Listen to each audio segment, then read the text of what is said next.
السلام علیکم ناظرین، میں راجہ عاطف ذوالفقار آپ کی خدمت میں حاضر. ناظرین، آج کا ہمارا پروگرام بہت اہم ہے جناب.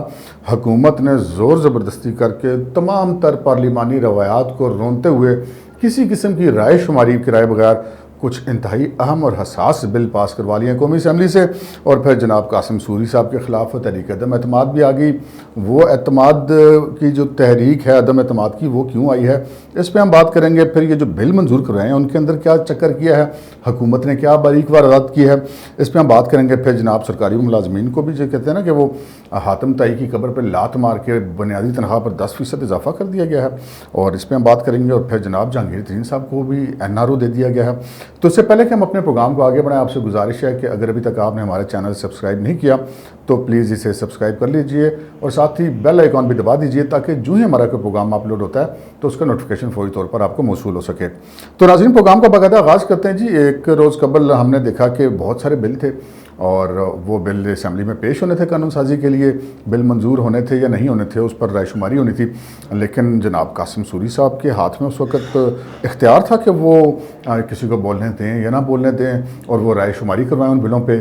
اور جب اپوزیشن نے ان بلوں پہ بات کرنے کی کوشش کی تو انہوں نے کسی کو بولنے کی اجازت نہیں دی، اور پھر یقیناً اس پہ اپوزیشن نے پھر پروٹیسٹ کیا. جب پروٹیسٹ ہوا تو قاسم سوری صاحب نے جو ہے وہ شاہ سے زیادہ شاہ کی وفاداری کا اظہار کرتے ہوئے انہوں نے وہ بلز جو تھے وہ پڑھے اور بغیر رائے شماری کہے ہاں جی قبول ہے، اور جناب وہ منظور کروا دیا. اور ان کا جو ان کو یہ بل اب منظور ہو گئے ہیں، اب یہ قانون بن گیا. ان میں جو سب سے اہم بل تھا، جی ہاں جناب، جو سب سے اہم بل تھا وہ کلبھوشن جادیو کو اپیل کا حق دینا تھا. کلبھوشن جادیو کون ہے یہ میرے بتانے کی ضرورت نہیں ہے. پاکستان میں ہزاروں بے گناہ جانوں کا خون جو ہے وہ اس کی گردن پر ہے. وہ بھارت کا باقاعدہ راہ کا تربیت یافتہ دہشت گرد ہے، جس کو چند سال قبل نواز شریف صاحب کے دور حکومت میں گرفتار کیا گیا. اور یہی تحریک انصاف نواز شریف صاحب پر الزام لگاتی رہی کہ وہ اس کو فیور دینا چاہتے ہیں، لیکن نواز شریف کی حکومت نے ایک ٹکے کی فیور کلبھوشن کو نہیں دی. لیکن جب سے یہ حکومت آئی، آپ کو پتہ ہے کہ انہوں نے پہلے بھی بڑی دعائیں کی تھی کہ مودی صاحب جیت جائیں، اور بڑی فونے شونے بھی کرتے رہے، ان کو اپنے یہاں دعوت بھی دی تھی، انہوں نے حلف برداری کری، لیکن وہ آئے نہیں. تو پھر اب اس کو راضی بھی کرنا ہے. تو کلبھوشن جادیو کو جناب انہوں نے ایک جو بل پاس کیا گیا اس میں ان کو اپیل کا حق دے دی گیا. ناظرین، جہاں پہ یہ بات بہت امپورٹنٹ ہے کہ جو شخص پاکستان کا 3 دفعہ وزیر اعظم رہا، پاکستان کے کروڑوں لوگوں کے ووٹ لے کر آیا، اس کو اپیل کا حق نہیں دیا گیا، لیکن کلبھوشن جادیو کو اپیل کا حق دیا گیا ہے. تو پھر بھارت سے جاری اور مودی سے جاری کا فیصلہ تو پھر آپ خود ہی کر لیں.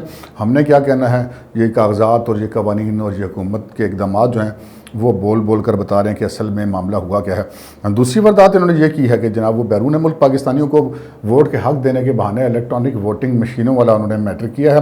الیکٹرانک ووٹنگ مشینیں جو ہیں اس پہ حکومت کا سارا زور اس لیے ہے کہ اس کا کنٹرول کسی ایک شخص کے ہاتھ میں ہوگا، اور وہ شخص پھر جس کے ہاتھ میں ہوگا پھر وہ جو مرضی نتیجہ نکالے. اس پہ جو ہے وہ شفاف انتخابات جو ہے ان کا ہونا جو ہے وہ بظاہر ممکن دکھائی نہیں دیتا. اسی لیے الیکٹرانک ووٹنگ کی مخالفت الیکشن کمیشن نے بھی کی تھی، لیکن حکومت نے پھر یہ زور زبردستی والا بل جو ہے بغیر کسی رائے شماری کے، بغیر اس پہ کسی سے بات کیے اس بل کو انہوں نے منظور کروا لیا ہے.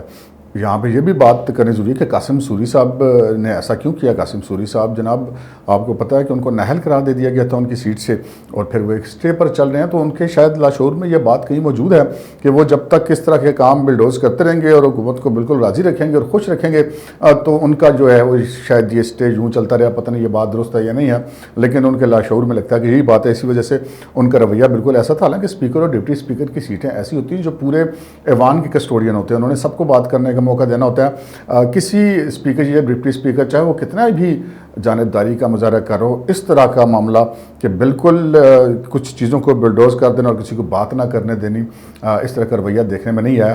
یہی وجہ ہے کہ پھر بجٹ سیشن کے دوران ہی ان کے خلاف تحریک عدم اعتماد بھی لانچ کر دی گئی. اور تحریک عدم اعتماد کامیاب ہوتی ہے یا ناکام ہوتی ہے ایک الگ بحث ہے، لیکن بہرحال قاسم سوری صاحب کی جو کریڈیبلٹی ہے وہ ضرور اس سے متاثر ہوئی ہے. اب بات کرتے ہیں جناب سرکاری ملازمین پہ، جسے کہتے ہیں کہ حاتم طائی کی قبر پہ لات مار کر حکومت وقت نے جناب بنیادی تنخواہ پر 10% تنخواہ بڑھانے کا، بلکہ تنخواہ بڑھانے کا ایک عبوری ریلیف انہوں نے گرانٹ کیا ہے. اور جبکہ گزشتہ 3 سالوں میں جو اشیاء خورد و نوش ہیں اور جو بنیادی ضروریات کی چیزیں ہیں ان کی قیمتوں میں 100 سے 150% تک اضافہ ہوا. ادویات تو خیر 400-450% تک جا چکی ہیں، لیکن اس دوران جناب انہوں نے جب باہر پارلیمنٹ کے سرکاری ملازمین احتجاج بھی کرتے، لیکن حکومت نے بہرحال بڑی جسے کہتے ہیں خاتم طائی کی قبر پہ میں نے کہا کہ لا تمہاری یہ 10% اضافہ کیا ہے، اس 10% اضافے سے وہ کیا ہوتا ہے، وہ 10% اضافہ دے کر اب لے کتنا لیں گے، یہ تو پھر اب اگلے کافی دنوں تک بجٹ پہ بحث ہوتی رہے گی، ہم بھی آپ کو بتائیں گے اور دیگر میڈیا کے ذرائع بھی آپ کو بتائیں گے، پتہ تو سارا کچھ چل ہی جائے گا۔